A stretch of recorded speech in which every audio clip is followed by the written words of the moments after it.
ओम कृष्णाय वासुदेवाय देवकी नंदनाय च नंदगोपकुमाराय गोविंदाय नमो नमः। जन्माद्यस्य यतः, यह जो मंगल श्लोक श्रीमद्भागवत का है, भगवान वेदव्यास के द्वारा विरचित जी, उसका जो है अगला जो अर्थ है वो विद्वानों के अनुसार देवर्षि नारद परक भी है। तो यह श्लोक जिस प्रकार से ओंकार की स्तुति करता है, निर्विशेष ब्रह्म की स्तुति करता है, परमपिता परमात्मा पूर्ण पर ब्रह्म श्री कृष्णचंद्र की स्तुति करता है, भगवान राम की स्तुति है इस पद्य में, ठीक उसी तरह से इसी पद्य के द्वारा महर्षि देवर्षि नारद परक अर्थ भी निश्रित होता है, निकलता है। क्यों? देवर्षि नारद भगवान वेदव्यास के गुरु हैं, उपदेष्टा हैं। इसीलिए सर्वप्रथम अपने प्रारंभिक ग्रंथ के आदि में महामुनि वेदव्यास वादरायण अपने गुरुदेव नारद जी की स्तुति करते हैं। तो वही यहाँ पर बता रहे हैं। सर्वेषाम अथ नारद पक्ष मुनि का स्तवन करते हैं जन्माद्यस्य इस पद्य के द्वारा। लिखते हैं सर्वेषाम अवताराणाम ओंकारार्थत्वा विशेषेपि, सभी जो भी अवतार हुए हैं, चाहे वो वामन अवतार हो, चाहे भगवान कृष्ण का अवतार हो, भगवान राम का अवतार हो, भगवान नृसिंह का, जो भी अवतार हैं वो ओम स्वरूप ही है। ओंकार अर्थ जो है अविशेष है। अविशेष माने समान है, अर्थात ओंकार के साथ सभी अवतारों का समानाधिकरण है। अर्थात जो ओम है, ओम क्या है? ओम इत्येकाक्षरम ब्रह्म। उसी तरह से समग्र जो अवतार हैं वो ब्रह्म ही हैं। तो सभी जो अवतार हैं उनमें ओंकार का अर्थ ही अविशेष माने समान है सभी में।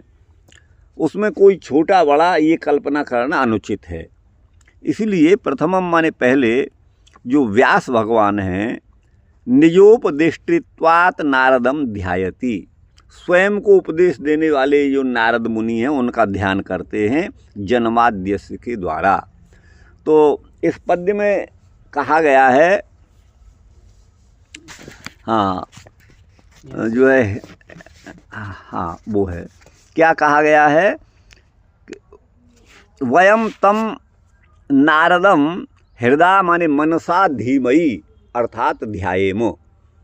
वयम माने हम, अर्थात शिष्यों सहित हम सभी वेदव्यासी कह रहे हैं, मनसा माने हृदय से, जी मन से, तम नारदम उन नारद मुनि को हृदय से, अंतःकरण से, है ना, मन से, धीमई उनका ध्यान करते हैं। कैसे हैं वो नारद? तम कम, वो कौन है जिनका ध्यान करना चाहते हैं? यतो माने यस्य, अन्वयात माने संगात। अन्वय का अर्थ है यहाँ पर संग। संग माने जैसे हमारा आपका संग हो रहा है, तो अन्वयात माने संगात। यतोन्वयात का अर्थ आप देखिए, जिनके अन्वय माने संसर्ग से अथवा संग से। जन्माद्यस्य यतो अन्वयात, अन्वयात माने संपर्क से अथवा संग से हैं। जन्म आद्यस्य, आद्यस्य माने यतो मतलब यस्य, हाँ यतो माने यस्य, हाँ तो हाँ संगाद आद्यस्य माने सर्वाद कारणीभूत ब्रह्म ज्ञानस्य, सभी का जो आदि कारण है गुरुजी। तो यहाँ यतो से यस्य वो ब्रह्म ज्ञान है। हाँ ये तहसील प्रत्यय जैसे पंचमी के अर्थ में ना, वैसे अन्य विभक्तियों के अर्थ में भी। राधे राधे। हाँ भाई साहब बताइए। जी ना, थोड़ा अध्ययन अध्यापन चल रहा है, संत जी आए वहाँ से वृंदावन। हाँ तो आद्यस्य माने सर्वाद कारणीभूत ब्रह्म ज्ञानस्य जन्म अभूत, सभी का आदि कारण पर ब्रह्म है, ब्रह्म है। और संगात का थोड़ा नहीं, हाँ कहाँ से? ये अन्वयात, अन्वयात माने संगात। यतो अन्वयात माने यस्य संपर्कात, यस्य संगात। अन्वय माने संग। अच्छा, अन्वय का अर्थ इन्होंने संग क्यों किया? मतलब निराधार नहीं है, हो सकता है अन्वय का अर्थ संग किसी कोश में नहीं भी हो, लेकिन अन्वय का अर्थ संग इसीलिए यथार्थ है, जो है यथार्थ है, उचित है जी कि अन्वय माने मिट्टी के तत्सत्व तत्सत्वम अन्वय, उसके होने पर उसका रहना, तो वो साथ साथ रहना होता है। हाँ जी जी हाँ, ये है तत्सत्व तत्सत्वम अन्वय। अन्वय है। अगर धूम है तो अग्नि वहाँ अवश्य है। जरूर है जी, बिल्कुल। यत्र यत्र धूमस तत्र तत्र अग्नि इति साहचर्य नियमो व्याप्ति। तो व्याप्ति दो तरह से है, एक अन्वय व्याप्ति, एक व्यतिरेक व्याप्ति। तो ये अन्वय व्याप्ति हो गई। तो अन्वय व्याप्ति की दृष्टि से अगर धूम है तो निश्चित ही अग्नि अवश्य ही है, तो वो संग रहते हैं, धूम बिना अग्नि के रह नहीं सकता। तो इसलिए संगात अर्थ किया है। इसलिए मैंने ये कहा कि हो सकता है आपको किसी कोश में न मिले तो भी ये अर्थ उचित है। हाँ, जिनके अन्वय से माने संग से, है ना जी। आद्य से माने सभी के आदि कारण, पर ब्रह्म से ही इस जगत आदि की, से यहाँ आदि से सर्वादि लिए। हाँ देखिए, आद्य का मतलब है यहाँ पर ब्रह्म ज्ञान ये ले रहे हैं। आदि का अर्थ मानिए ब्रह्म है। अच्छा। और ब्रह्म संबंधी ज्ञान, ज्ञान का और ब्रह्म का समानाधिकरण है, अर्थात प्रज्ञानम ब्रह्म, सत्यम अनंतम ब्रह्म। और सत्य श्रुति का वचन है, अनंत और नहीं उठ रहा है मुझे, आनंद को भी ब्रह्म कहा है, सत्य को भी ब्रह्म कहा है, ये है। और वो ब्रह्म जो है सबका आदि कारण है जी। हाँ, और ब्रह्म विषय का जो ज्ञान है वो भी आदि हो गया, क्योंकि ज्ञान और ब्रह्म इन दोनों में समानाधिकरण है, एक ही है। तो वही यहाँ पर कहा, सभी का आदि कारणीभूत जो ब्रह्म ज्ञान है, उस ब्रह्म ज्ञान का जन्म अभूत माने हुआ, अर्थात नारद जी के अन्वय से, यस्य अन्वयात यतो अन्वयात, जिन महर्षि देवर्षि नारद जी के अन्वय माने संपर्क से मुझे, ऐसा समझिएगा, है ना। ये जो सभी के आदि कारणभूत जो ब्रह्म है, वो ब्रह्म ज्ञान जिनके संपर्क से मुझे हुआ, तो उस ब्रह्म ज्ञान का जन्म हुआ माने प्रादुर्भाव हुआ, वह प्रकाशित हुआ मेरे हृदय में ब्रह्म ज्ञान जिनके अन्वय से। तो यतो अन्वयात, है ना, आद्य से जन्म, ये अन्वय करिए, यतो अन्वयात, जिनके संपर्क से, जिन नारद मुनि के संग से मुझे सभी के आदि कारणभूत जो ब्रह्म ज्ञान का जन्म मेरे हृदय में हुआ। तो आद्य से जन्माद्य से ये तो अन्वयात, सीधा ये पंक्ति खुल गई नहीं इतनी, जन्माद्य से ये तो अन्वयात, है ना। ये तो अन्वयात माने यस्य संपर्गात, जिनके संसर्ग से, है ना, सभी के आदि कारण जो ब्रह्म ज्ञान है उसका जन्म हुआ। किसको? मुझे हुआ। तो ये यहाँ तक हुआ प्रभु जी। अब आगे कहते हैं, प्रहलाद दक्षात्मय ध्रुव प्रचेत आदि नाम इति शेष। बोले किसको हुआ? बोले ब्रह्म ज्ञान मुझे तो हुआ ही हुआ, प्रहलाद को हुआ, है ना। महर्षि जो देवर्षि नारद के वो भी शिष्य हैं जी। तो प्रहलाद जी के हुआ, दक्षात्मजों को हुआ, दक्ष पुत्रों को हुआ, ध्रुव को हुआ, प्रचेताओं को हुआ, आदि नाम, सब बहुत सारे लोगों का उद्धार भगवान नारद ने किया है, ये शेष है। हाँ, एतच्च अग्रे, इस बात को आगे कहाँ? चतुर्थादि स्कंदेषु स्पष्टि भविष्यति। चौथे स्कंद से आगे के स्कंदों में भी, चौथे में भी और उसके आगे के स्कंदों में भी ये बात स्पष्ट होगी। जहाँ जहाँ ध्रुव का चरित्र आएगा, प्रहलाद का आएगा, प्रचेताओं का आएगा, वहाँ ये बात स्पष्ट होगी। ब्रह्मण आद्यत्वात् तज ज्ञानस्यापि आद्यत्वम, क्योंकि ब्रह्म सबका आदि है, ब्रह्म से ब्रह्म का कोई आदि नहीं, है ना। ये जो है सांख्य दर्शन का एक सूत्र है, वो लिखते हैं, महर्षि कपिल लिखते हैं, मूले मूला भावाद मूलम मूलम, ये सूत्र है। मूल में मूल का अभाव होता है, इसलिए जो मूल है उसका कोई मूल नहीं होता जी। अब जैसे हम कहें कि ये आम का पेड़ है, इस पर ये जो है इसके कारण जो है आम लगा, आम के फल का कारण आम का वृक्ष है। तो अब कहेंगे कि जो है वो ये तो इसमें बीज है तो उसका कारण, तो ये एक अनवस्था दोष हो जाएगा। जी हाँ, फिर हाँ, वो उसमें माने बीज हुआ कि पेड़ हुआ, पेड़ हुआ कि बीज, बीज हुआ। तो अंतिम परंपरा कहीं रुकेगी नहीं। ये अनवस्था दोष इसको बोलते हैं। हाँ, तो इसलिए ब्रह्म जो है वो सभी का आदि है, क्योंकि सभी उसी के अंतर्गत विद्यमान हैं और वो हमेशा पूर्ण ज्ञान है। उनके ज्ञान का कभी संकोच और विकास नहीं होता, वो स्वयं अखंड ज्ञान स्वरूप हैं। तो वही कहते हैं ब्रह्मण आद्यत्वात्, ब्रह्म सबके आदि हैं, इसलिए तज ज्ञानस्यापि आद्यत्वम, उनका जो ज्ञान है ब्रह्म ज्ञान है वो भी आदि है, ब्रह्म विषय का जो ज्ञान है वो भी आदि ज्ञान है।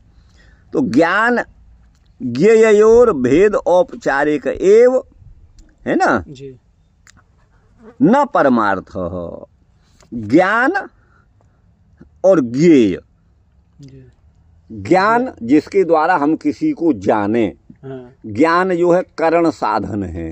जी ज्ञायते अनेन इति ज्ञानम, जिसके द्वारा हम जाने, तो ज्ञान करण है, साधन है, क्या ब्रह्म को जानने का साधन है। और ज्ञेय जिस ज्ञान के द्वारा हम ब्रह्म का जो है अवलोकन, ब्रह्म का साक्षात्कार करते हैं, वो ब्रह्म ज्ञेय हैं। हाँ, ज्ञान और ज्ञेय इन दोनों में अभेद है। जिसको जानना है वो ज्ञेय है और जिसके द्वारा जान रहे हैं वो है।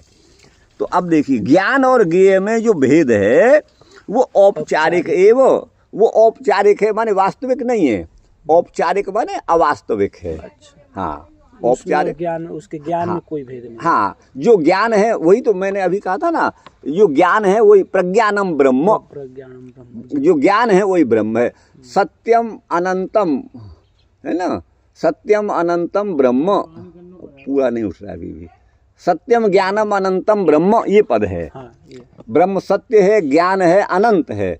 तो जो अनंत है वही सत्य है, जो सत्य है वही ज्ञान है, जो ज्ञान है वही ब्रह्म है। इन सभी का समानाधिकरण है, मन एक ही वस्तु है ये। जी जी, तो इसलिए ज्ञान और ज्ञेय में, ज्ञेय ब्रह्म हो गए और ज्ञान, उनमें जो है भेद औपचारिक ही है। औपचारिक माने अवास्तविक है, जी, न परमार्थ। तो इसलिए यहाँ पर आद्यस्य का अर्थ है ब्रह्म ज्ञान। तो ये तो अन्वयात माने जिन देवर्षि नारद के अन्वय माने संपर्क से है ना, मुझको, प्रहलाद जी को, ध्रुव को, प्रचेताओं को, दक्ष आदि के पुत्रों को, इन सब को जो है ज्ञान हुआ, ब्रह्म विषय का ज्ञान हुआ। वो किससे हुआ? नारद जी के संसर्ग, ये तो अन्वयात, उनके संपर्क से हुआ।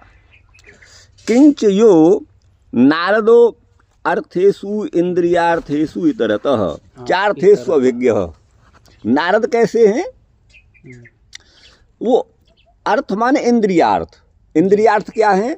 नेत्र का अर्थ है रूप जी, श्रवण का अर्थ है शब्द, त्वचा का अर्थ है स्पर्श, घ्राण का अर्थ है गंध।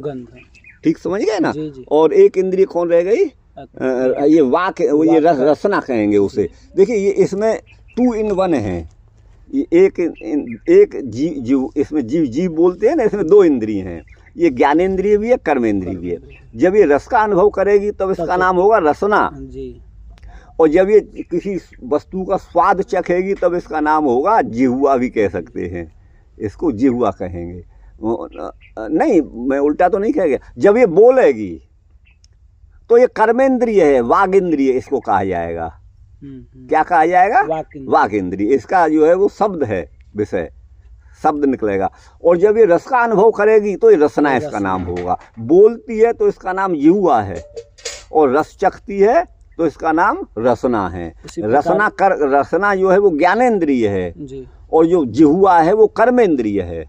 दोनों इंद्रिय इसी में विद्यमान है, इसी जगह पे विद्यमान। उसी प्रकार सबका होगा। हाँ, उसी प्रकार। तो ये जो है इंद्रियार्थ, जो भी माने जो भी हमारे इंद्रियों के विषय हैं, उन इंद्रियों के विषय माने रूप रस गंध।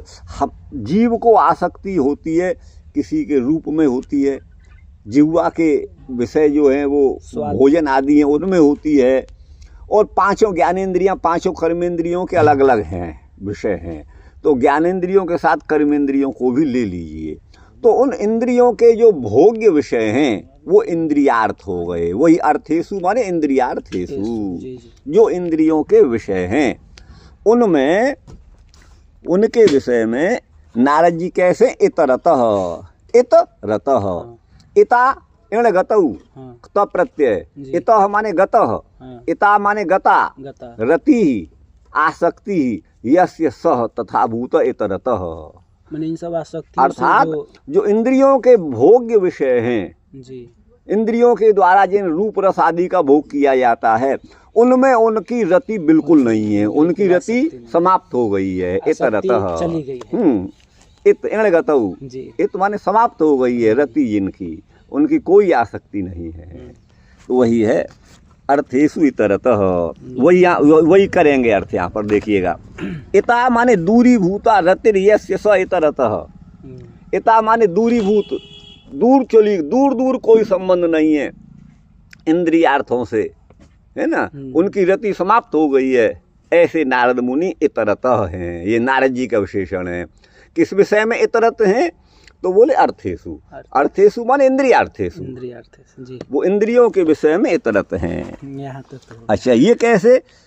नैष्टिकत्वाद विषयाभिलाष रहितः, वो नैष्टिक ब्रह्मचारी हैं इसलिए विषयाभिलाष से रहित हैं, अतएव वह अर्थेषु इतरता हैं। मैंने हाँ कोई पूछ दे कि कैसे भाई वो है हाँ हाँ हाँ ठीक है ना। जी जी च पुनः यो नारदो अभिज्ञ, और विषयों से तो वो अनासक्त हैं ही हैं, इसके साथ साथ भगवान नारद और कैसे हैं?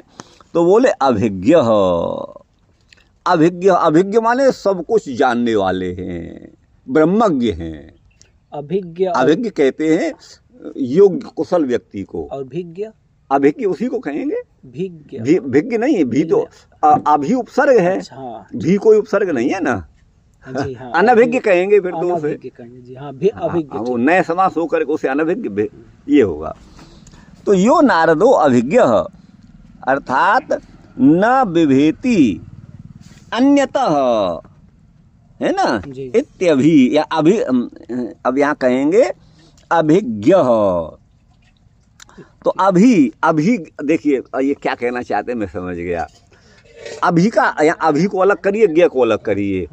ये भी भय धातु है, ये भी यो यो यो की एक संज्ञा आदि नहीं टोडवा से हो, भी है जिसका विभेति बनता है। अच्छा तो वही है न विभेति जी अन्यतः इति अभी, जो किसी अन्य माने दूसरे से डरते नहीं है, नहीं वो अभी वो उसे कहेंगे अभी, अर्थात सर्वथा भय रहित।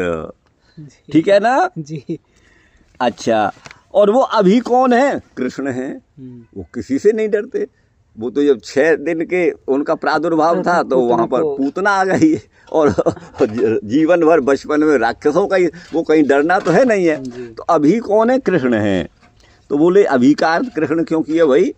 तो बोले ये भी भय से, अतः माने इस धातु से औलादि को डी प्रत्यय हुआ है, डी में ई बचा और टी का लोप हो गया, भी में दीर्घ ई टी है, तो अभी ह्रस्व बन गया। ठीक है ना जी। अच्छा, बोले कृष्ण जो है वो अभी है, अर्थात वो किसी से डरते नहीं, इसका प्रमाण? तो बोले देखो भीषास्मात् बातः पवते इत्यादि श्रुते है, श्रुति है, वेद है, वेद भगवान कहता है। तो पहले भाई देख लिए 2 मिनट में। भीषास्मात् पवते मन इसी के भय से पवन बहता है। आगे भागवत जी में आएगा मद भयात बाति बातोयम सूर्यस्तपति मद भयात, वही आएगा। तो इति श्रुते, वो किसी से नहीं डरते, कोई डरना है तो उन्हीं से कोई डरे, उन्हीं से कोई डरता है, वो किसी से नहीं डरते। अच्छा, यद विभेति स्वयं भयम इति अन्य स्मृतेश्च, अन्य स्मृति में भी कहा है कि भगवान श्री कृष्ण से तो भय स्वयं भय स्वयं भयभीत रहता है। भय खुद भयभीत रहता है। ये है तद भयम तु सर्वेषाम न तस्य कश्चित भयम अस्ति। भगवान कृष्ण का भय तो उससे भयभीत तो कोई भी हो सकता है, दुष्टात्मा, दुरात्मा, कोई बलवान, अहंकारी, लेकिन वो किसी से नहीं डरते हैं। है ना। जी तस्य कस्यचिद भयमस्ति न तस्य कस्यचिद भयमस्ति, उनको किसी का कोई भय नहीं है।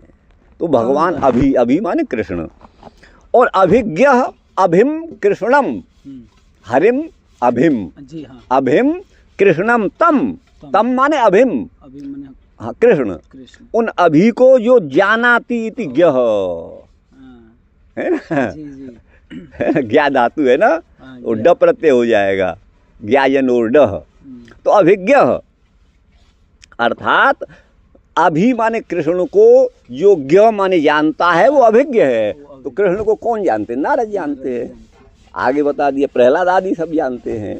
तो अभिज्ञ माने, है ना, अर्थात कृत कृष्ण साक्षात्कार, कर लिया है कृष्ण का साक्षात्कार जिन्होंने, ऐसे जो है अभिज्ञ हो गए नारद मुनि।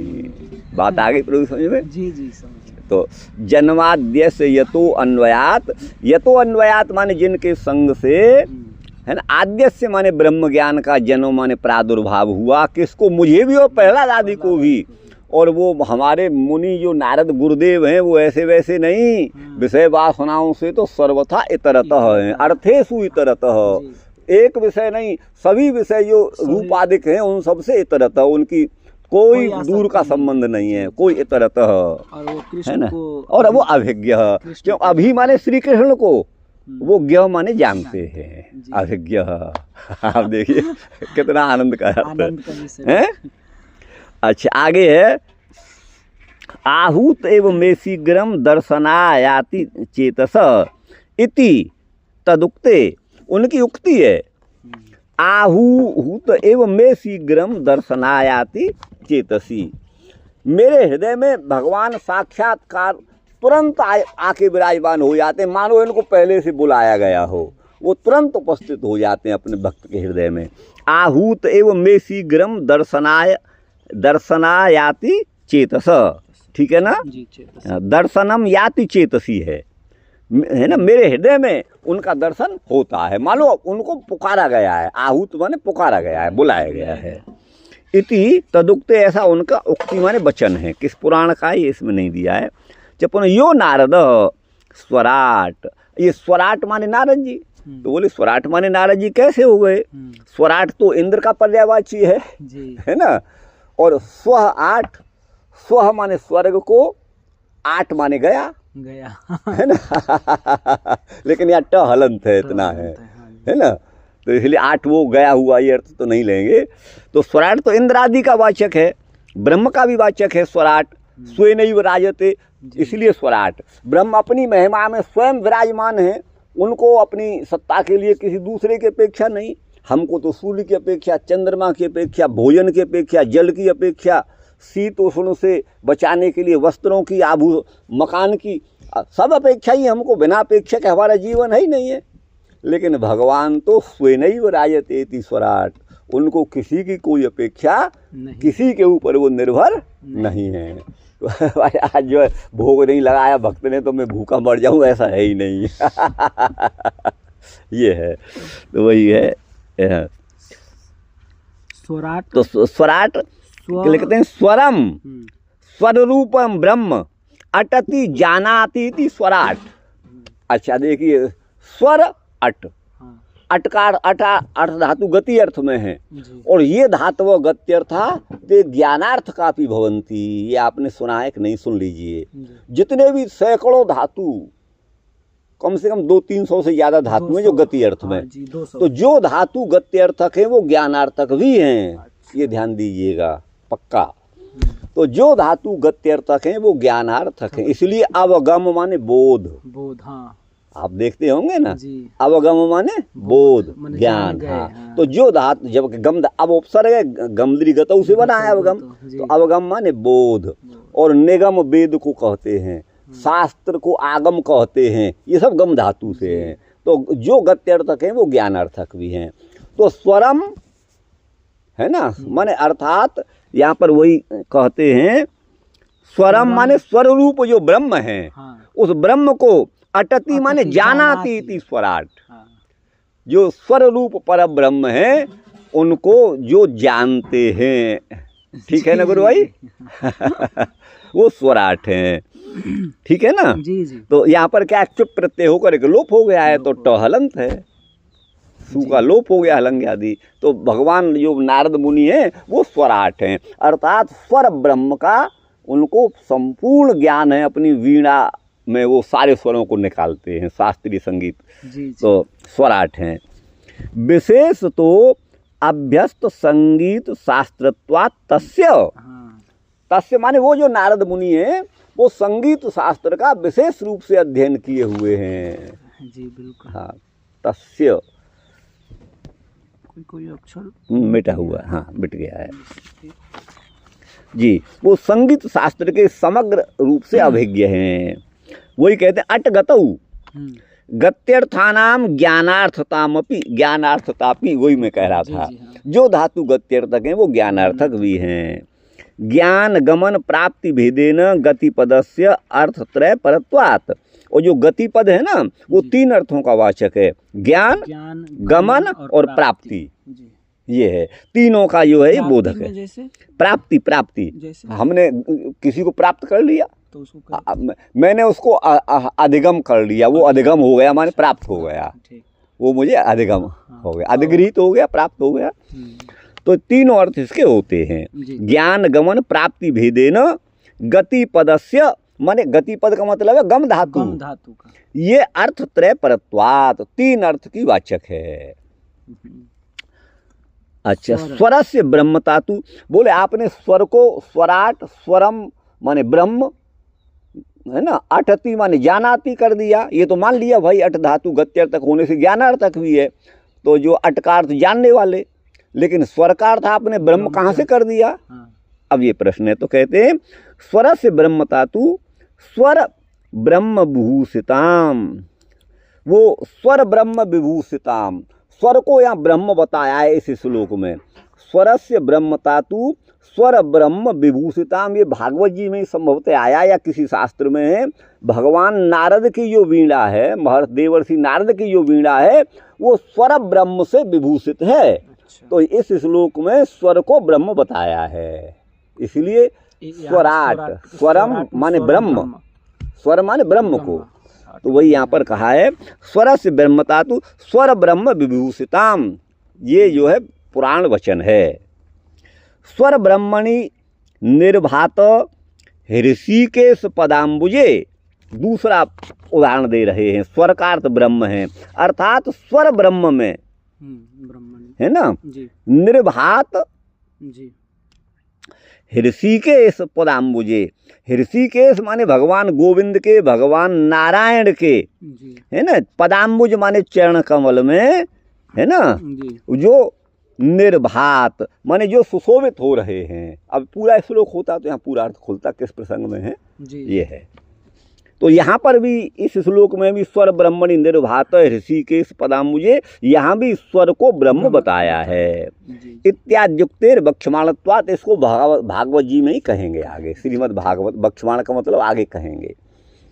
स्वर लक्षणम तो संगीत रत्नाकरे, संगीत रत्नाकर में स्वर का लक्षण है, ये रत्नाकर है, र है, जी। ये तो है रत्नाकरे। स्वर का लक्षण जो है संगीत रत्नाकर ग्रंथ में है।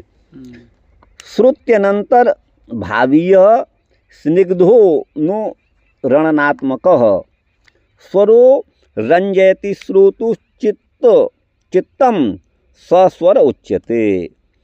स्वर को स्वर इसीलिए कहा जाता है, वही यहाँ पर कहते हैं श्रुत्यनंतर भावीय स्निग्धो नु रणनात्मकः, जिसको, जिस संगीत को, जिस माने नाद को, वीणा आदि के नाद को, जिस संगीत को श्रुत्यनंतर भावीय, श्रवण के अनंतर ही, सुनने के बाद भी, स्निग्धो अनुरणनात्मक, जो शब्द निकलते हैं उनमें स्नेह माने प्रीति हो जाती है, मन को भाने वाले होते हैं। स्निग्ध माने अच्छे लगने वाले वो शब्द होते हैं। स्वरो रंजयति श्रोतु चित्तम, स्वर जो है वो चित्त, श्रोता के चित्त को रंजित करता है, आनंदित करता है। हाँ आनंदित करता है, हाँ आनंद, हाँ इसलिए स्वर उच्यते उसको स्वर कहा जाता है। इति श्रुतिस्तु स्वरारंभक शब्द विशेष। और श्रुति क्या है, वेद क्या है, स्वर से ही, वहाँ तो स्वर ही है, उदात्त अनुदात्त स्वरित ये सब स्वर ही हैं वेद में। तो वही वहाँ पर का श्रुति स्तु स्वरारंभक, श्रुति जो है स्वर का आरंभक है, अर्थात शब्द विशेष है। तदुक्तम प्रथम श्रवणात् शब्द श्रूयते ह्रस्व मात्रतः, ह्रस्व है। इसको हाँ ठीक, हाँ ह्रस्व है ये।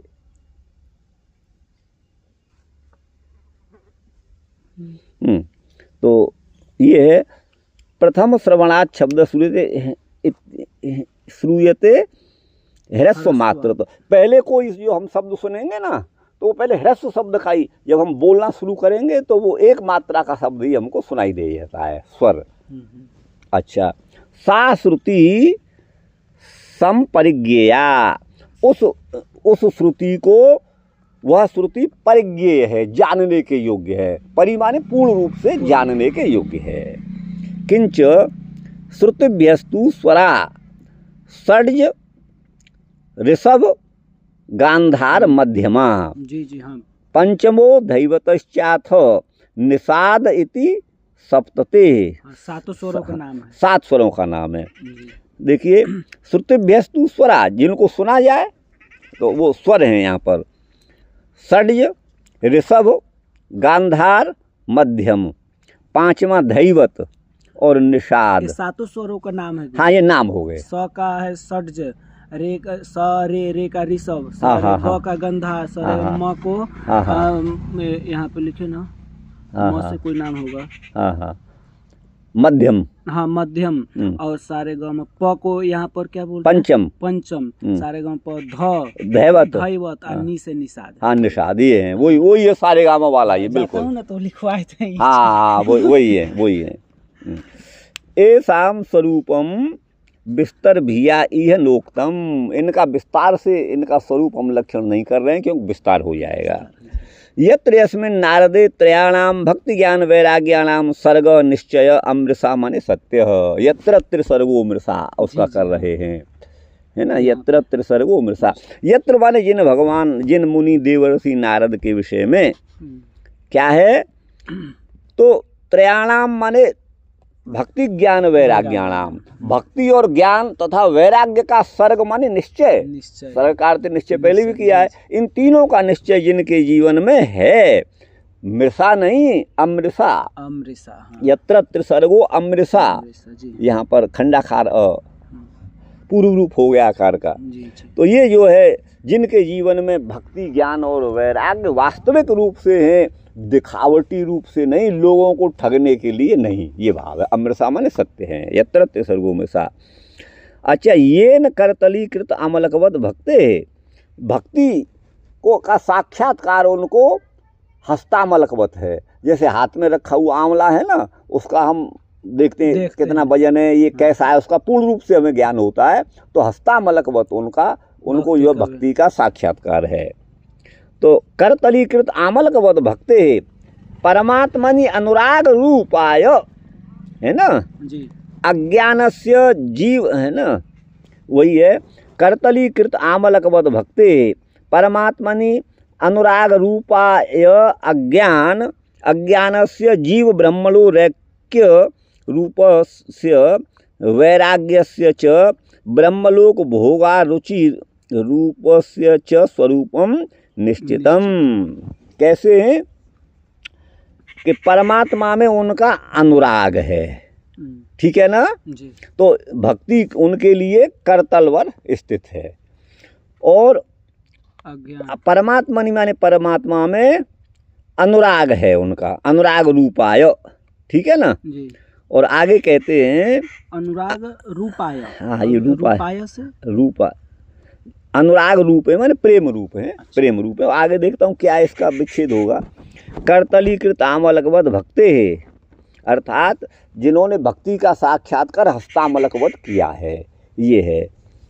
अर्थात परमात्मनि अनुराग रूप है ना। अच्छा, अज्ञान ये तो कोई होगा नहीं, तो रूपाय चतुर्थ्यंती यहाँ पर घट रहा है।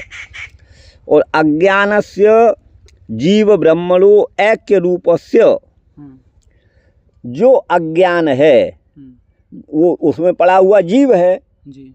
और जीव और ब्रह्म की एकता, जीव ब्रह्मणो, ये ब्रह्मणौ पर बड़ा ओ दे दिया है, छोटा ओ होना चाहिए। एक प्रयोग कहीं बनेगा नहीं, ब्रह्मणौ नहीं बनता है कहीं, दोनों को एक कर दीजिए। ये तो जीव और ब्रह्म की एकता, जीव और ब्रह्म की एकता ऐक्य रूपस्य, और वैराग्यस्य, और वैराग्य भी है उनको। क्या है? ब्रह्मलोक पर्यंत जितने भी भोग हैं उनमें भी अरुचि है। ब्रह्मलोक भोग अरुचि रूपस्य, ब्रह्मलोक के भोग में भी उनकी कोई रुचि नहीं है। इंद्रादि की तो बात ही छोड़िए, इंद्रलोक से बढ़कर भोग जो है वो ब्रह्मलोक में है, तो ब्रह्मलोक के भोगों में भी उनका कोई भी आसक्ति नहीं है, इसलिए वो वैराग्यवान भी है। तो ये स्वरूपम निश्चितम, उनका स्वरूप इस तरह से निश्चित है। हमें लग रहा है कि ये तो भक्ति का ये हो गया। हाँ, भक्ति का, ज्ञान का यहाँ पे होना चाहिए। हाँ, ये परमात्मनि अज्ञान क्यों दे दिया? अज्ञान का यहाँ है अनुराग, हाँ भक्ति। देखिए परमात्मनि अनुराग रूप है ना, परमात्मा में अनुराग, हाँ, वो तो भक्ति का, हाँ अनुराग रूपाय, ये ज्ञानाय होना चाहिए। वही हम भी कर रहे हैं। हाँ, माने परमात्मा में अनुराग कराने वाला ज्ञान भी उनको है, ठीक है ना। नहीं तो ज्ञानस्य जीव ब्रह्मणो ऐक्य, ये ज्ञान का कहीं भी सब देखिए ये है अनुराग रूपाय अज्ञानस्य जीव ब्रह्मणो रैक्य रूपस्य, ये तो ज्ञान का हो गया। तो ज्ञान क्या है? जीव और ब्रह्म की एकता, ये तो ज्ञान है यहाँ पर। हाँ, जीव और ब्रह्म की एकता ये ज्ञान है। और वैराग्य क्या है? ब्रह्मलोक के भोगों में अरुचि, है ना। तो ये यहाँ पर कहाँ पर है वो? यत्र त्रिसर्गो मृषा, अर्थात तीनों का जो वो है, माने भक्ति ज्ञान और वैराग्य तीनों उनके जीवन में है, और उनकी कहीं भी माने हस्तामलकवत भक्ति का साक्षात्कार उनको है, और परमात्मा में प्रेम करने वाला ज्ञान भी है, और जो है वैराग्य भी है ब्रह्मलोक के भोग पर्यंत, इस आशय का है। अच्छा, निश्चितम, ये निश्चित है। भक्तिर ज्ञानम विरक्तिश्च याथात्म्यम चास्य वै हरे, अर्थात हरि की भक्ति, हरि विषयक ज्ञान और वैराग्य, ये याथात्म्यम, ये यथार्थ रूप से जो है, हाँ, महर्षि देवर्षि नारद में है। इति सप्तमे युधिष्ठिरम प्रति, ऐसा सप्तम स्कंद में युधिष्ठिर के प्रति, तदुक्ते माने उनकी उक्ति है, नारद जी की उक्ति होगी, है ना। उक्ते रेव अवसीयते, ऐसा सिद्ध होता है, निश्चित होता है। तेयो वार मृदाम, है ना, मृदाम अविनिमय लिखा हुआ है यहाँ पर, म पर हलंत नहीं है। तेयो वार मृदाम, अब करिए मत, पूरा पढ़ लेते हैं, पता नहीं क्या होगा। तेयो वार मृदाम अविनिमय स्वाभाविकम रूपम यथा सत्यम तथा इति दृष्टांतार्थ, ये दृष्टांत है। तो जैसे तेज, वारी और मृद, तेज माने अग्नि, वारी माने जल, और मृद माने भूमि मिट्टी, इनका जो विनिमय माने स्वाभाविक जो रूप है, जल का जो रूप है, पृथ्वी का जो रूप है, अग्नि का जो रूप है, वो स्वाभाविक रूप से जैसे सत्य हैं, ये तो दृष्टांत हो गया। वैसे ही वाचारंभणम विकारो नामधेयम मृत्यका इत्येव सत्यमिति श्रुते, ये यहाँ पर कह रहे हैं। देखिए, जो भी विकार हैं, विकार का मतलब है मिट्टी तो प्रकृति है, और मिट्टी से बना हुआ घड़ा वो विकार है, उसका विकार है। सूत तो प्रकृति है, और वस्त्र जो है वो उसका विकार है, आप ऐसे कह सकते हैं। तो ये तो केवल वाणी का व्यवहार मात्र है। घड़ा है, यह तो केवल वाणी का ही विषय है, वास्तव में तो वो है मिट्टी ही। सोने का कंकण वास्तव में तो स्वर्ण ही है, अब उसको हम कंकण कह रहे हैं, ये तो वाचारंभण मात्र माने वाणी का ही विषय है। वास्तव में तो वो स्वर्ण ही है, उससे पृथक कुछ भी नहीं है। उसको गला दो तो वो पुनः सोना आ जाएगा, घड़ा फूट गया वो मिट्टी बन जाएगा। तो उसी तरह से ब्रह्म ही एकमात्र सत्य है। और जो ये अद्वैतवादी दृष्टि से कह रहे हैं ब्रह्म ही एकमात्र सत्य है। और विकार नाम की नामधेय जो भी कोई वस्तु है वो तो केवल वाणी मात्र का ही विषय है। वास्तविकता तो घड़ा मिट्टी ही है, ये है। तो किम भूतम नारदम, कैसे नारद हैं जिनका ध्यान कर रहे हैं, सत्यम परम धीमहि स्वेन निजेन धामना। गुरुजी इसका थोड़ा भी समझ में नहीं आया। ये तेजो वारे मृदाम यथा विनिमयो, हाँ इतना तो विनिमय। देखिए ये यहाँ पर ये लिखते हैं तेजो वार मृदाम, यहाँ पे मृदाम ही होगा तो फिर हलंत होगा यहाँ पे, वही होना चाहिए क्योंकि नहीं तो यहाँ तो विनिमय है। हाँ। और यहाँ फिर अविनिमय अर्थ हो रहा है तो वो तो है नहीं। अच्छा, अविनिमय का ये यूं कर सकते हैं, बिल्कुल अविनिमय खंडाकार कर लिया, अकार का इसमें प्रश्लेष मान रहे हैं यथा में। अच्छा, तो ये किस सूत्र से कैसे हो? वो सवर्ण दीर्घ हो गया यहाँ पर। अच्छा। अविनिमय यथा धन अविनिमय यथा विनिमय। अच्छा, तो फिर वो तो हो जाएगा। हाँ, यथा धन अविनिमय तो इसलिए वो कहीं नहीं लिख रहे हैं। हाँ, यहाँ देखिए, यहाँ आगे लिखा होगा, नहीं लिखा होगा तो देखते हैं। यथा ये है ना, यथा। एक बार और थोड़ा पढ़ लीजिए। तेजो वार मृदाम अविनिमय। देखिए विनिमय का अर्थ होता है एक की दूसरे में प्रतीति होना। भूमि में हमको जल की प्रतीति होना और जल में स्थल माने भूमि की प्रतीति होना, ये तो विनिमय हो गया। और अविनिमय जल को जल समझना, अग्नि को अग्नि समझना, भूमि को भूमि समझना, ये अविनिमय है। तो यहाँ तो तेजो वार मृथाम यथा अविनिमय। तेज वारी और मृद माने मिट्टी का, भूमि का, ये जो भी स्वाभाविक रूप है, हाँ, उसको उसी रूप में वो जानते हैं, उनको भ्रम नहीं है। अच्छा, हाँ। माने जल का भ्रम स्थल में नहीं हो रहा है। सूर्य किरणों में जल की प्रतीति मृग मरीचिका में मृग को होती है, वो नहीं हो रही है उनको, नारद जी को। तो अविनिमय यहाँ होगा। हाँ, तो वो यहाँ अविनय ही है, अर्थात यहाँ खंडाकार अ ले लिया, यथा धन अविनिमय। तो जैसे तेज को जो तेज ही समझे, वारी को वारी ही समझे, और भूमि को मृदा ही समझे, वो अविनिमय है, वो यथार्थ ज्ञान है, वही यहाँ पर कही है। तो तेजो वार मृताम अविनिमय माने वही स्वाभाविक रूप जैसा है। जो जल है वो जल ही है, भूमि है भूमि ही है, अग्नि है वो अग्नि है। वो जैसे सत्य है, जल ही सत्य है, जल को स्थल समझना असत्य है। अब समझ में आ गया, है ना, वही सत्य है। तथा ये दृष्टांत है। तो तेजो वार मृदाम यथा विनिमय, इनका जैसे तेज वारी और मृद, इनका अपना जो वास्तविक रूप है, वैसा ही ज्ञान महर्षि देवर्षि नारद जी को है, ये कह रहे हैं। तो अच्छा, ये तो हो गया था ना। जी हाँ, ये तो हाँ हो गया था, ये दृष्टांतार्थ है। तो वाचारंभणम विकारो नामधेयम मृतिका इत्येव सत्यम, ये श्रुति वचन है, उपनिषद वचन है। माने भूमि के विकार घट आदि ये तो केवल वाणी के विषय हैं, मूलतः वो घड़ा भी मिट्टी ही है। अर्थात वैसे ही यह जो विकार जो परमात्मा का है वो ब्रह्म ही है। इसका तात्पर्य होगा इस विकार में भी ब्रह्म है। इस विकार में भी, अगर ये संसार को ही हम ब्रह्म कहें तब तो इसे छोड़ने की बात ही आवश्यकता ही नहीं है। इसमें ब्रह्म है, ये मतलब है यहाँ पर, इतना ही इसका तात्पर्य है। किम भूतम नारदम, वो नारद और कैसे हैं, तो धामना स्वेन सदा निरस्तकवकम, इसका करेंगे। स्वेन माने निजेन, जिन्होंने अपने निज, धामना माने प्रभाव से। अच्छा, तो धाम माने प्रभाव से, तो प्रभाव, धाम माने तेज। अच्छा, धाम माने वृंदावन आदि धाम, धाम माने आश्रय, और कई अर्थों में धाम है, तो यहाँ प्रभाव भी है।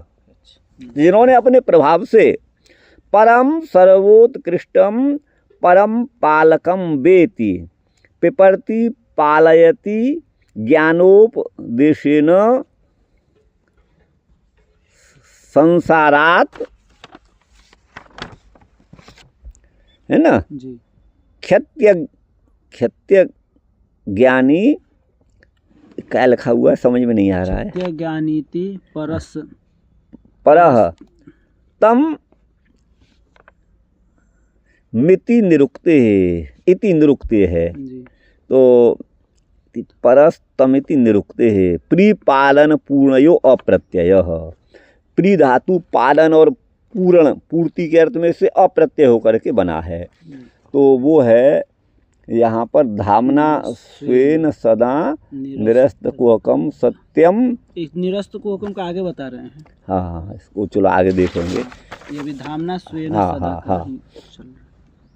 तो जो अपने प्रभाव के द्वारा सर्वोत्कृष्ट जो परम पालक हैं, अथवा अर्थ लिया है पिपर्ति पालयति ज्ञानोपदेशेन संसारात। जो अपने शिष्यों को ज्ञानोपदेश के द्वारा संसार से उनकी रक्षा करते हैं, जी उनका पालन करते हैं। जी पालन पूर्ण प्री धातु। संसारात आरक्षयति। हाँ यहाँ पर हाँ, तो रक्षति है रक्षति जी। अर्थात अज्ञानी हाँ अज्ञान है जी इति परह। अर्थात जो अज्ञ लोगों को, अज्ञान ये द्वितीयांत है, जी। इति अलग है। हाँ, जो अज्ञ पुरुषों को है ना अपने ज्ञानोपदेश के द्वारा अपने प्रभाव के द्वारा संसार से जिनकी रक्षा करते हैं। ठीक है ना। जी जी हाँ, तो यहाँ पर प्री धातु पालन पूर्ण अर्थ में उससे अप्रत्यय हुआ। आगे देखिएगा। पुनः सदा निरस्त कुहकम है ना। यहाँ पर हाँ, सदा निरस्त कुहकम इसका करते हैं। निरस्त कुहकम सताम कर्म मार्गे प्रवर्तमानानाम प्राचीन बरेसादीनाम है ना जी। आसमंतात तात निरस्तम दूरीकृतम कुहकम कर्म कर्ण क्लेशो अध्यात्म श्रावणे नीति तथा। अर्थात यहाँ पर निरस्तम कर दीजिए। हाँ, कहाँ पर ये बिंदु है ना। स कर दीजिए। हाँ, ये स को बना देता हूँ। निरस्तम, ये है निरस्तम। हाँ, अब हो गया। ये हो गया जी। और ये नी, ये हो गया। ये है ना। जी जी। निरस्तम माने दूरीकृतम। तो जो अपने धाम माने प्रभाव से, निरस्त माने नष्ट कर दिया है अथवा समाप्त कर दिया है, कुहक माने अज्ञान जिनका।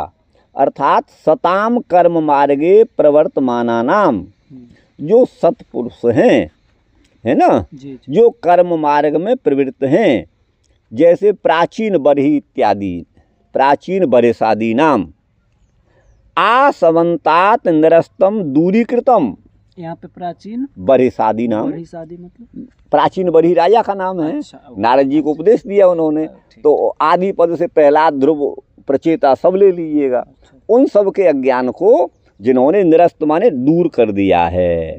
अर्थ कुहक का अर्थ है कर्म करणज क्लेशो। कुहक, कर्म करने से जो हमें क्लेश प्राप्त होता है वो है कुहक। ठीक है ना। उस कुहक को माने कर्मजन्य जो हमारा जो कष्ट भोगने की स्थिति है उसको जिन्होंने नष्ट कर दिया है, निरस्त कुहकम। तो ये द्वितीयांत पद है। निरस्त माने नष्ट कर दिया है, कुहक माने कर्मजन्य है ना, भोगों को अथवा क्लेशों को जिन्होंने, बहुब्रीहि समास है ना जी। तो निरस्तम कुहकम ये नहीं कह सकते हैं, जिन्होंने सारे कुहक माने कर्मजन्य क्लेश का समापन कर दिया है। अध्यात्म श्रावणे न माने परमात्मा विषय कथाओं को सुनाने से, अध्यात्म का उपदेश देने से, श्रवण कराने से, तो है ना सदा निरस्त कुहकम, ऐसे नारद मुनि हैं। एतच्च पुरंजनोपाख्यानादौ स्पष्टम। ये तो पुरंजनोपाख्यान आदि में नारद जी का जो है अपने भक्तों का कल्याण करना, उनके कुहक माने अज्ञान कर्मजन्य क्लेश को नष्ट करना स्पष्ट है। यो नारद आदि कवये, जिन नारद ने आदि कवि के लिए अर्थात मह्यम ब्रह्म तद्रूप भागवताख्यम, इसको बना दीजिए। हाँ, भागवताख्यम,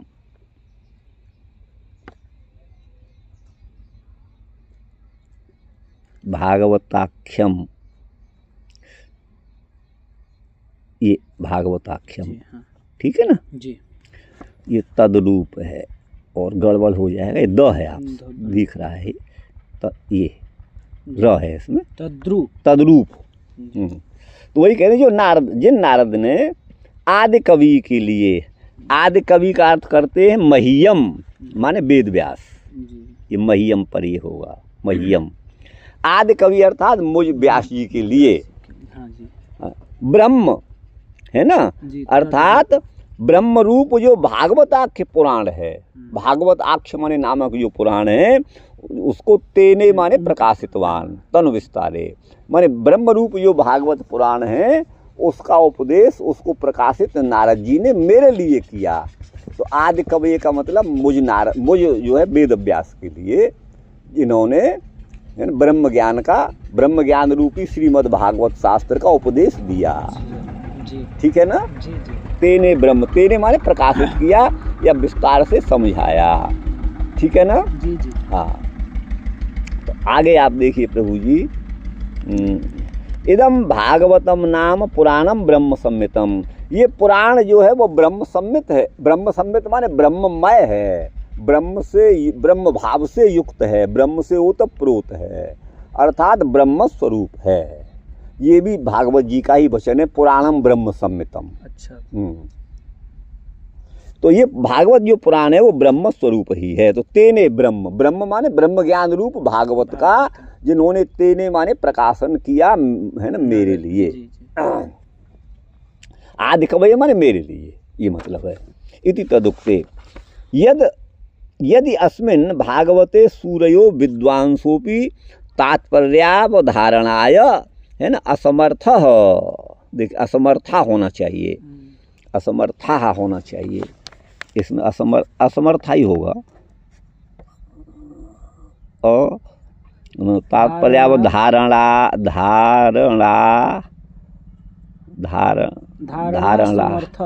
धारणा समर्थ, समर्था होगा, धारणा समर्था।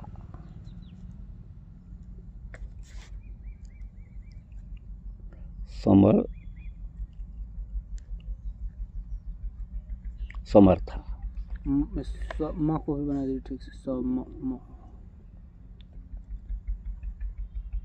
ये हो गया ना। जी हाँ।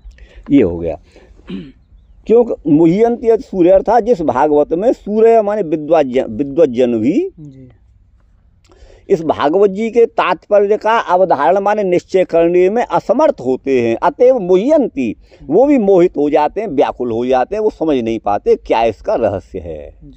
मुह्यंती सूर्य। हाँ, गुरूपदेशम बिना यथा ब्रह्म न ज्ञायते तथा इदमपि इति बोध्यम। जैसे ब्रह्म ज्ञान का उपदेश, ब्रह्म का साक्षात्कार, ब्रह्म ज्ञान का बोध बिना गुरु के उपदेश के नहीं होता, वैसे भागवत शास्त्र भी बिना गुरु के नहीं समझा जा सकता। इति बोध्यम। गुरुमत एव बोध श्रवणात्, है ना। इसीलिए गुरु के द्वारा ही इसका बोध होता है, ऐसा सुना जाता है, ठीक है ना। जैसा कि श्रुति भी कहती है, क्या ये आचार्यवान, ये च होगा,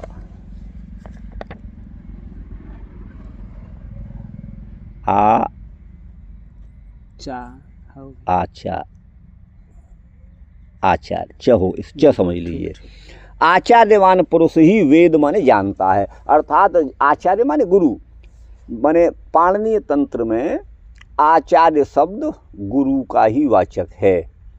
और वेद कहता है कि आचार्यवान पुरुषो वेद, आचार्यवान माने गुरु वाला, अर्थात जिसने गुरु को स्वीकार कर लिया, गुरु बना लिया है, ऐसा शिष्य ही वेद माने ब्रह्म के रहस्य को जानता है या शास्त्र के रहस्य को जानता है।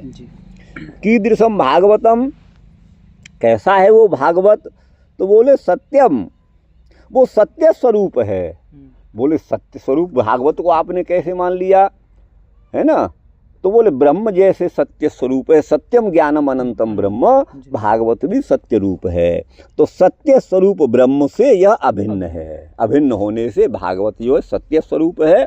उसका बोध जो है जिनकी कृपा से हुआ, है ना, वेद व्यास जी अपनी कृतज्ञता का ज्ञापन गुरुदेव के प्रति, नारद जी के प्रति कर रहे हैं। तो श्रीमद् भागवते शास्त्रे श्री कृष्णे परमात्मनि अंतरम ये प्रपश्यन्ति ते नरा ब्रह्मघातिनः। अंतरम ये प्रपश्यन्ति है ना, ते नरा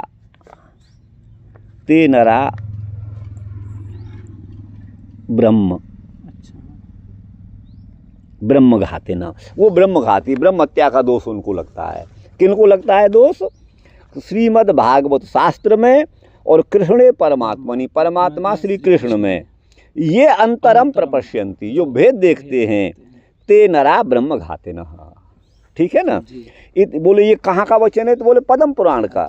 इति पादमोक्तेर भेद दर्शनस्य अनर्थजनकत्व श्रुते। जो भेद दर्शन है वही अनर्थ का कारण है, वही ऐसा श्रुति कहती है। इत्यलम इति नारद पक्ष। अब एक बार इसको अपने नारद जी के चलिए देखिए, जन्माद्यस्य यतो अन्वयात, जिन महर्षि नारद जी के संपर्क से, अन्वय माने संपर्क से, आद्यस्य माने ब्रह्म ज्ञान का, जन्म माने प्रादुर्भाव मुझे हुआ, ऐसा वेद व्यासी कह रहे हैं। हम उन्हीं को, जो परम सत्य हमारे गुरुदेव हैं, हम उनका ध्यान करते हैं, यहाँ इसका अन्वय होगा जी। तो जन्माद्य से यतो अन्वया, जिनके संसर्ग। कैसे हैं गुरुदेव? तो अर्थेषु इतरतः, इंद्रियों के जो विषय हैं रूप रसादिक, है ना, उनके विषय में जिनकी प्रीति लौकिक विषय भोग में सर्वथा समाप्त हो गई है, और लौकिक विषय भोगी ने ब्रह्मलोक पर्यंत जो भी सुख हैं उनमें जिनकी अनासक्ति, इतरतः। और वो कैसे हैं? स्वराट। स्वर माने ब्रह्म को, अट माने जानने वाले। स्वरम अटति जानाति इति स्वराट। जो हमारे गुरुदेव हैं वो स्वर रूप ब्रह्म को जानते हैं, वीणा वादन में वही ब्रह्म का गायन वो करते हैं, स्वराट। और जिन्होंने, यह माने जिन गुरुदेव ने, अभिज्ञ को यहाँ पे छोड़, हाँ, अभिज्ञ माने उसके पूर्ण, अभिज्ञ माने जानकार हैं। नहीं, अभिज्ञ का अर्थ अभि माने कृष्ण। हाँ, कृष्ण। न विभेति इति अभि, और कृष्ण को जान, हाँ, और अभिम जानात, हाँ ये छूट गया। अभिम माने कृष्णम, जानाति इति अभिज्ञ, अर्थात कृष्ण के वास्तविक तत्व को, रहस्य को वो समझने वाले हैं, वो अभिज्ञ हैं। और स्वराट ये है, स्वर रूपी ब्रह्म का भी उनको ज्ञान है। स्वर गति ज्ञानार्थक है ना, गत्यर्थक धातु ज्ञानार्थक है, तो अट गत्यर्थक है। तो स्वर ब्रह्म को जानते हैं। और जिन्होंने आदि कवि माने मुझ वेद व्यास को अपने हृदय से ब्रह्म माने ब्रह्म स्वरूप भागवत जी का उपदेश दिया। यत माने जिसके विषय में सूर्य माने बड़े बड़े विद्वान भी जिस भागवत का तत्वार्थ निर्णय में मोहित हो जाते हैं, उस भागवत जी का उपदेश मुझे दिया। और तेजो वार मृदाम यथा अभिनिमय, ये तेज को तेज समझना, वारी को वारी समझना, मृदा को मृदा समझना, इनका अभिनिमय माने वास्तविक ज्ञान है ना, अर्थात वो निर्भ्रम उनका ज्ञान है। ठीक है ना। यत्र त्रिसर्गो मृषा, हाँ, और यहाँ पर त्रिसर्ग माने तीनों का निश्चय, भक्ति और ज्ञान और वैराग्य का उनको जो निश्चय है वो अमृषा माने वास्तविक है। अमृषा, अमृषा माने व्यर्थ, झूठ, और अमृषा माने वास्तविक सत्य। तो भक्ति जैसी है, ज्ञान जैसा है, और वैराग्य जो है उसको उसी रूप में वो स्वीकार करते हैं, तत्स्वरूप हैं वो। तो यत्र त्रिसर्गो मृषा, और धामना स्वेन, जो अपने प्रभाव से, है ना, स्वेन धामना, अपने प्रभाव के द्वारा, सदा निरस्त कुहकम, अर्थात अज्ञान जनित जो अंधकार है, अज्ञान है, उसका निरसन करने वाले हैं। यहाँ पे कुहकम कर्म रूपी क्लेश। हाँ, यहाँ वो, हाँ यही किया था, आप सही कह रहे हैं। आप, मैं अपने दूसरी दृष्टि से कर रहा हूँ, बात वही है। माने कर्मजन्य जो क्लेश है, यूँ कहिएगा, जो कर्मजन्य क्लेश है, उस क्लेश का जो नाश करने वाले हैं, ऐसे जो परम सत्य स्वरूप हैं मेरे गुरुदेव नारद जी, हम उनका ध्यान करते हैं। ये अर्थ हो गया गुरु भाई, आपकी कृपा से हमारा ध्यान